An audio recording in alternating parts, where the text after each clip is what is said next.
Greetings, my dear viewer. You're on the channel The Price of Cheating. The channel is for those who appreciate traditional family values and condemn adultery. So be sure to subscribe to the channel. Let's get started. Once we had set up our dining room, we rarely used it, as we preferred the cozy atmosphere of the kitchen. This had been the case for quite some time. I placed our work desk there, and its richly decorated design provided ample space for everything I needed to organize. I must admit, I was a bit obsessed with cleanliness, and I loved the soft, diffused light that filled the room. Then she walked in, her new high heels clicking on the floor, announcing her presence. She called out to me, but I was focused on my work and didn't respond until I had finished. Finally, I enthusiastically shouted back, "I'm here! Could you come in for a minute?" Rolling her eyes, she stepped into the doorway. "What is it?" she asked, clearly in a hurry. I pulled her close and embraced her. At 47, tall and graceful, she had an attractive figure. Her chest was beautiful, not too large but very responsive. Having no children, she hadn't faced the struggles of post-pregnancy weight. Her weight was nearly the same as it had been when I married her 27 years ago. I always admired her chestnut hair, so I was a bit upset when she decided to go blonde 4 months ago. She looked a little cheap, though maybe I'm being biased. "I won't take long," I reassured her. "Besides, I have a feeling your meeting might get canceled. Let's go. I'll leave you in peace if you finish this up. You made it pretty clear where you'd prefer me to be." She dramatically sighed and rolled her eyes, taking a seat opposite me. "Thanks. As I said, I'll be brief. I want you to think carefully and be honest. This isn't just a hypothetical. Tell me in monetary terms, how much do you think intimacy with you is worth? Do you believe different acts have different values? I know that escorts have different rates. I'm not sure exactly how much women charge for their affections, but I imagine it's quite a bit. I'm seeking your help to establish a baseline. Consider it research. In your opinion, is your value closer to that of a courtesan, or more like a street worker? Perhaps I should find a middle ground. Should I take into account factors like enthusiasm, skill level, and various seductions, like lingerie, mood enhancers such as soft lighting and candles, or indulgences like strawberries and chocolate? I'm also considering the appeal of motel rooms and other similar options. That's the kind of perspective I'm aiming for in my overall evaluation. As I continued my monologue, I noticed her expression changing, her mouth slightly agape in disbelief. When I finally paused, hoping to give her a chance to respond, she quickly closed her mouth. "What are you talking about? This isn't funny, Donald. It's ridiculous." She used my full name, a clear sign she was irritated. If I kept pushing, she'd quickly transition to full-blown anger. "Oh, I get it, Sherry. It's absurd. Just like it's been absurd ever since you started flirting with Jameson." "So it's Jameson, is it? What a pretentious name. He's just a bumpkin in a suit. His friends call him Jimmy Jam, and that name fits him better." Her eyes narrowed. I could feel a storm brewing. "Go on, Mount St. Helens, erupt already. I've already told you nothing's going on between us. He doesn't even mean that much to me. Is that really what this is about? I swear, if you mention him one more time, I'm walking out of here." I couldn't help but smirk. Jameson, Jameson, Jameson, Jimmy Jam. It sounds like a rapper's name, doesn't it? A backwoods rapper, Jimmy Jim Jameson, rhyming about his pickup truck, partying hard, and maybe even getting involved with married women. I see a bright future for him and lots of money. Surprise flashed across her eyes, and then they narrowed again, as if she was starting to understand what I was getting at. "I'm really sorry, Sherry. I got sidetracked and it won't happen again. Let's switch the subject back to something more practical. Honestly, I had my doubts about coming here at first, even though my career was going well. With each passing day, I appreciate this place more and more. Yesterday was pleasant, and I even played golf in the last week of February. I'm puzzled by the unpredictable weather, but I'm planning to stay here no matter what. And you know what I like most about this place? It's still possible to file an alienation of affection case here, which means you can sue someone for taking away your spouse. After all, this is one of the few states where it's still an option. Although it takes a unique set of circumstances to win and receive compensation, it's an intriguing possibility. That's why I dove into this research. I want to prepare a comprehensive report outlining the types of behavior in question, their frequency, and the methods I used to gather the data.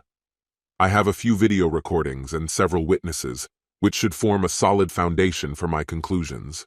However, it would be very helpful if you could clarify how much you think a night with you is worth, almost like a consultation with an expert. My lawyer found my initial idea amusing, but ultimately acknowledged its potential significance, citing precedents. This could potentially change how people view this type of lawsuit. Raising the financial stakes might lead to more settlements, benefiting the lawyers and making it easier for judges to determine appropriate financial payouts. I need your cooperation on this matter. Otherwise, my lawyer will make sure your involvement is outlined in detail, step by step. These are the kinds of statements I want to hear, and you should consider the small advantages you might gain. Once the separation and divorce papers are signed, the clock on any expenses will stop. We won't even bother you with serving official notice. It's simple enough. Just visit his office. Think in advance about how much you and Jameson can save on gas and hotel expenses if you start living together. By the way, he does have a spare bedroom if he can convince his wife to agree. Incidentally, I've shared my findings with her, and she plans to use them in her case against you, so you might want to meet somewhere else. You could even split the attorney's fees with her. His eyes fell on Sherry, unconscious on the dining room floor. It wasn't so much a fall as it was like a balloon deflating as she sank down. So much for being an expert consultant, but that didn't matter anymore. The documents I prepared speak for themselves. I printed out my research, neatly folded it into a folder, and placed it on her chest. She'll find it as soon as she comes to. In the meantime, my lawyer, Mrs. Jimmy Jem, and I are off to dinner at the best BBQ spot in town. I hope Sherry understands that once the door closes behind her today, there's no turning back. I need to change the locks. Honestly, it's gotten to the point where I can't even enjoy a meal. Sherry's called 10 times, and I've had to mute her. At that moment, Mrs. Jimmy Jem was telling one of her funny stories about her wandering husband. She mentioned that she's considering writing a book called Life with a Dog. It turns out Sherry isn't the only one in his life. She offered to give me the addresses of the other wives so I could share my plan with their husbands once mine is ready. After all, we wouldn't want everyone flipping the script at the same time, right? I refocused on her story. Things were far from simple. Sherry wasn't ready to end the marriage. She was genuinely remorseful, insisting it would never happen again, and that she had learned from her mistakes. For 5 months, she fought to save the relationship, but eventually, she gave in, signed the divorce papers, and went back home. By the time the process started, Jameson had attracted media attention, and the judge, an eccentric old-timer with 2 ex-wives, allowed me to testify as a witness. The courtroom burst into laughter when he tried to blend into the background. Surprisingly, he turned out to be quite wealthy, owning half a car dealership, and I ended up receiving a larger settlement than expected. Mrs. Jameson got the house and a quarter of the dealership. When it was all over, she shared my findings with the other 3 husbands, and it turned out he was lucky to keep his job as a car salesman rather than owning a stake in the dealership. For almost 3 years, I avoided women until I met a fiery redhead from the countryside, a widow with 2 young sons. I started coaching her kids in soccer when a friend convinced me to give it a try. At first, things didn't click between us, but over time we grew warmer toward each other. She often teased me about my chivalrous gestures in public, like holding doors open, pulling out chairs at restaurants, and always being attentive in social settings. She kept joking until our 3rd date when I finally lost my patience. I told her, "If you don't like being treated like a lady, that's your choice. But if you're with me, I will treat you that way. If you want to be treated poorly, go back to where you came from." She looked confused but quietly waited for me to open her car door, and we drove home in silence. Later, as I walked her to her door, she apologized. I did my best to explain my point of view. I was raised with certain values. My grandfather believed that women should be treated with respect, in public, like a lady, in private, like a partner, and of course he had his own views on intimacy. Your eyes glimmer in the moonlight, and if I were to be in a relationship with you, how would I engage with you in that intimate space? I would cherish you as an incredible individual, focusing on making our time together truly unforgettable. My goal is not dominance or control, but rather to be a lover who leaves you completely fulfilled. But I feel we haven't reached that moment yet. Do you know what might be holding you back, my dear? Overthinking. The next morning, we were late picking up the boys, and her mom gave us a knowing smile.